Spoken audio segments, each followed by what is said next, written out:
Hi hello అండి, welcome back to one more mini vlog. ఇవాళ అయితే అరటికాయ ఫ్రై చేస్తున్నానండి. దానికోసం అరటికాయల్ని తొక్క తీసేసుకుని శుభ్రంగా కడిగేసుకుని చిన్న చిన్న ముక్కలుగా అయితే కట్ చేసుకున్నాను.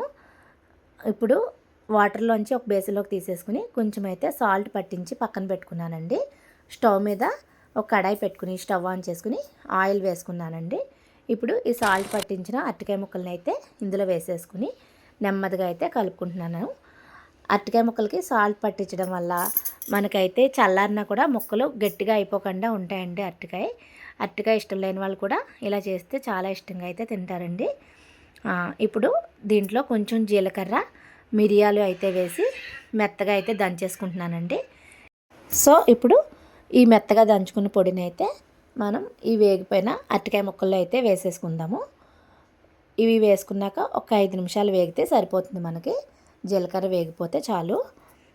ఇప్పుడు ఫైనల్గా మనకి స్పైస్కి తగినంత కారం వేసుకుని సాల్ట్ వేసేసుకుంటే ఎంతో టేస్టీగా ఉండే అరటికాయ ఫ్రై రెడీ అయిపోతుందండి. సాల్ట్ అయితే ఆల్రెడీ మనం కొంచెం వేసుకున్నాం కదా, చూసుకుని అడ్జస్ట్ చేసుకోవాలి. ఇప్పుడే ఇదిగోండి, నేను ఒక హాఫ్ స్పూన్ అయితే సాల్ట్ వేసాను, 1 టీ స్పూన్ అయితే కారం వేసేసుకున్నాను. ఇప్పుడు బాగా కలిపేసుకుని స్టవ్ ఆఫ్ చేసేసుకుంటే సరిపోతుందండి, మళ్ళీ కారం మాడిపోకుండాను. అంతే ఫ్రెండ్స్, ఎంతో టేస్టీ అరటికాయ ఫ్రై అయితే రెడీ అయిపోతుందండి. అయితే ఇది సోమవారం వ్లాగ్ కదా, నేనైతే యాజ్ యూజువల్గా జవగోధుమకి అయితే అన్నం వండుకుంటున్నాను. దానికోసం స్టవ్ మీద ఒక కడాయి పెట్టుకుని ఆయిల్ వేసుకుని కొంచెం జీలకర్ర అయితే వేసుకున్నాను. జీలకర్ర చిటపట్లాడాక ఒక గ్లాస్ వాటర్ అయితే వేసేసుకుని చిటికెడు సాల్ట్ వేసుకున్నానండి. ఆ వాటర్ మరిగిన తర్వాత ఈ నూకనైతే అందులో వేసేసుకున్నాను. నూకైతే కొంచెమే ఉందని కొంచెం సేమియా కూడా వేసుకున్నానండి. అది ఉడుకుతూ ఉంటుంది. పక్కనైతే పప్పు చేసుకున్నాను, అదైతే వీడియో తీయలేదండి. ఆనపకాయ పప్పు అండి ఇది.